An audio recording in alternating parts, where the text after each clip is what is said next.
নাশকতার মামলায় কৃষক দলের সাধারণ সম্পাদক বাবুল কারাগারে। বিগত আওয়ামী লীগ সরকারের আমলে সরকারি কাজে বাধা ও বেআইনি সমাবেশের অভিযোগে পল্টন থানার নাশকতার মামলায় সাজাপ্রাপ্ত জাতীয়তাবাদী কৃষক দলের সাধারণ সম্পাদক শহীদুল ইসলাম বাবুলকে কারাগারে পাঠানোর আদেশ দেওয়া হয়েছে। সোমবার সকালে শহীদুল ইসলাম বাবুল মামলাটিতে আপিলের সত্ত্বে আদালতে আত্মসমর্পণ করে তার আইনজীবী নিহার হোসেন ফারুকের মাধ্যমে জামিন চান।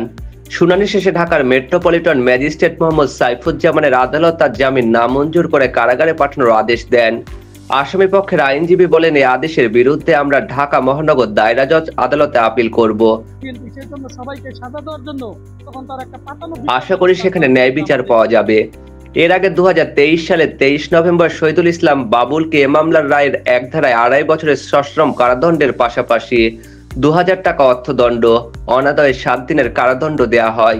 আরেক ধারায় 1 বছরের সশ্রম কারাদণ্ড, 2000 টাকা অর্থদণ্ড, অনাদায়ে 7 দিনের কারাদণ্ড দেয়া হয়।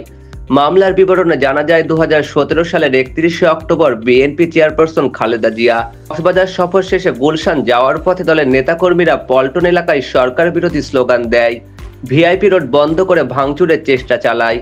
ওই ঘটনায় পল্টন মডেল থানার উপপরিদর্শক মোহাম্মদ ইব্রাহিম খলিলে মামলাটি দায়ের করেন। তদন্ত শেষে 2019 সালের 19 জুলাই আদালতে অভিযোগপত্র দাখিল করেন তদন্ত কর্মকর্তা ও একই থানার উপপরিদর্শক আতাউর রহমান। মোহাম্মদ সামিল খান, রাষ্ট্রবার্তা ডেস্ক রিপোর্ট।